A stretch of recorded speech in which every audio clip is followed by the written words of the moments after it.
Hello guys, welcome back to this channel. In today's video, I'm going to show you how you can find a secret area in the Dress to Impress game of Roblox new Tokyo update. Okay, let's get into it guys. Dress to Impress has just released the Tokyo update and you can find a secret area in the free play mode. So just go to the free play mode and go to the store. You're going to use the store to go to the Tokyo city. Okay, this is the Tokyo city. Then we're going to find a hidden subway station in the city.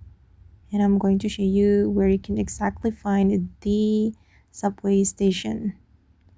Okay, it's right here, guys. Okay, enter the subway station.